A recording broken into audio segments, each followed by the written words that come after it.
PSI pakai inisial Mawar untuk kenalkan wajah mirip Kaisang, sindir Prabowo. Pengecekan dulu apakah Kaisang sebagai individu yang dewasa memegang kartu tanda anggota PDI Perjuangan.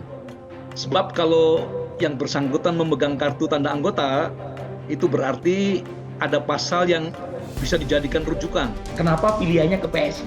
Partai yang belum tentu lolos PT, dan saat yang sama yang belakangan punya riwayat antagonisme politik dengan PDI Perjuangan, PSI ini. Apalagi setelah menyatakan keluar tidak lagi mendukung Mas Ganjar. Terus terang, saya masuk politik itu ya salah satu inspirasinya bapak saya sendiri. Beliau ini orang yang sangat saya cintai dan saya hormati.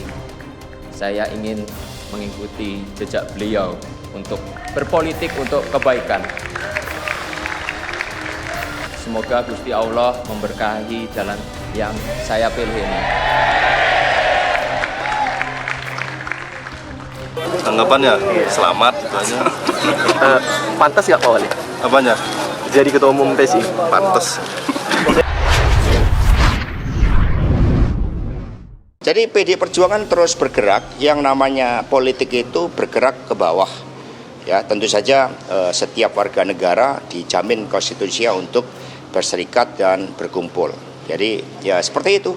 Fokus pada petani ini merupakan ya hal yang syarat dengan kritik ideologi di dalam praksis. Saya kan sudah sering menyampaikan, ya. Anak-anak itu kalau sudah berkeluarga, itu sudah punya rumah sendiri, sudah punya istri, ya sudah harus mandiri dan harus tanggung jawab. Ya, masuknya Kaisang itu anti klimaks ya, hubungan yang tidak harmonis, tidak baik antara Jokowi dengan PDIP itu. Kita tahu bahwa Jokowi tidak punya power, tidak punya kekuasaan, tidak punya peran di PDIP. Ya, oleh karena itu ya mungkin ya agar anaknya ke depan ya punya masa depan, punya peran, ya maka masuk partai lain. Kita tahu nama PSI adalah partai yang begitu anti terhadap intoleransi dan radikalisme, juga korupsi yang begitu diteriakan dari para kader-kadernya.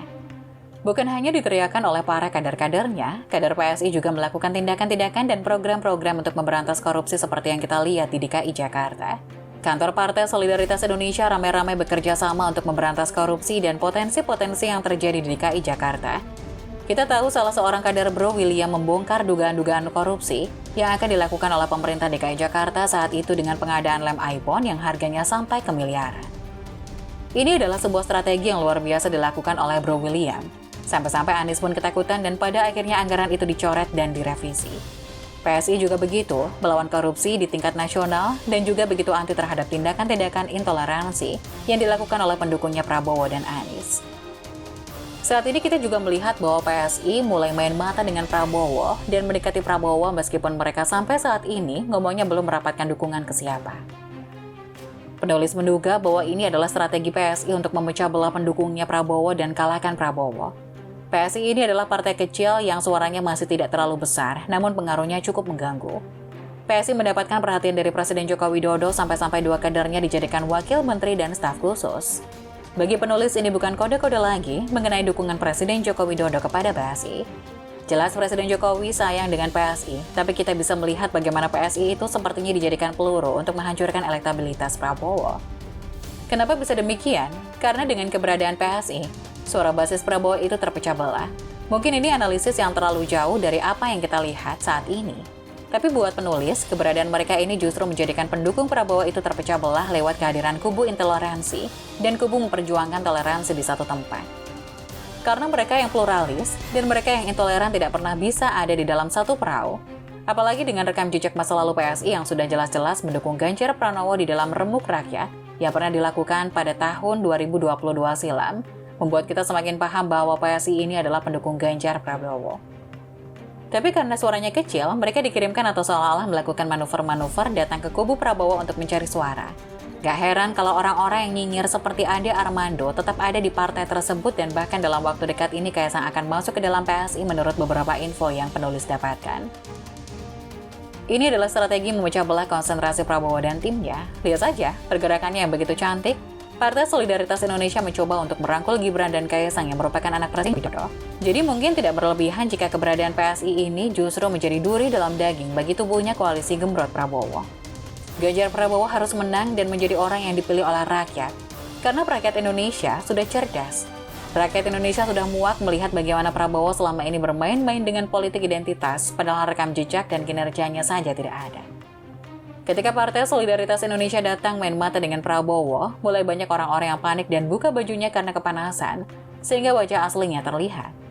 Yang paling lucu adalah video yang barusan dibuat oleh partai ini, memperkenalkan seseorang yang akan ditunggu-tunggu nantinya dalam 1 atau 2 hari ini dengan sebut saja nama Mawar. Diduga kuat orangnya adalah Kaisang, ini mah nyindir Prabowo banget. Tapi mukanya lebih mirip Afgan. Penulis yakin, partai ini adalah partai yang memang pintar di dalam berpolitik dan sudah mulai dewasa. Partai ini sudah spill nama Presiden Republik Indonesia dalam acara Rembuk Rakyat 2022 silam, yakni Ganjar Pranowo. PSI sampai 2024 mau dukung atau nggak dukung siapapun, nggak ada pengaruh elektoral jadinya. Semua sindirannya tetap ngena ke Prabowo. Pertama, chemistry tentu saja bisa menjadi pengaruh kan, nuansa kebatinannya Kaisang lebih gennya Gen Z milenial kan. Maka anak muda itu kan nggak mau diintervensi, politiknya mandiri, tidak ada tekanan-tekanan. Karena kan melihat bagaimana Gibran dipanggil waktu itu saja kan, Kaisang juga bisa saja trauma kan. Kalau ada orang bagus, ada orang muda, punya niat baik untuk masuk politik, untuk mengurusi sektor publik, kenapa tidak diterima dengan tangan terbuka? Jadi itu prinsip pertama yang dipegang oleh PSI. Di kita itu kan partai ID kita rendah ya, bahwa orang yang merasa dekat dengan partai politik tertentu secara ideologis itu rendah. Jadi sebenarnya fenomena Jokowi hari ini dengan Kaisang ini adalah fenomena politik yang terjadi di semua partai. Kita sering melihat elit partai itu di satu partai politik tertentu, tapi anak istrinya itu juga berada di partai politik yang lain. Kita ngomong yang pragmatis, yang penting sama-sama berjuang dulu. Kalau ada kesamaan visi, kita pengen, tadi kan Mas Kaisang udah bilang, kita pengen anak muda itu nggak lagi jadi objek yang pasif. Jadi mereka tuh sama-sama mau klaim haknya sebagai anak muda dan berjuang menentukan kita mau bentuk Indonesia kayak apa. Jadi visinya lebih jangka panjang sih Mbak, nggak sebatas angka-angka pragmatis pemilu aja. Kita tidak merasa ada satu sosok anak muda yang betul-betul bisa mewakili generasinya untuk memperjuangkan apa-apa yang memang diinginkan oleh anak muda. Jadi ketika ada sosok seperti Mas Kaisang, pertanyaannya justru harus dibalik. Kenapa tidak? Kenapa tidak kita memberi kesempatan kepada anak muda? Jadi menurut saya ini sebuah langkah jenius yang tidak diperkirakan orang ya. Sebagai sosok sederhana, datang dari Solo, 2 kali diberikan dukungan oleh PDI Perjuangan sebagai wali kota, sebagai gubernur Jakarta, kemudian presiden 2 kali. Nilai tawar mungkin iya, tetapi di saat yang sama juga ini menegaskan ada sesuatu yang tidak baik-baik saja antara keluarga Pak Jokowi dengan PDIP. Hubungan Pak Jokowi dengan Bu Mega dengan PDIP kan naik turun, panas adem. Nah, Mas Umam sedang tidak baik-baik saja, betul. Simbolnya PSI kan mawar, dan mawar itu juga salah satu bunga favorit istri saya. Kalau Kaisang disimpan di PSI, maka Pak Jokowi akan mencari pelabuhan lain partai yang lebih besar.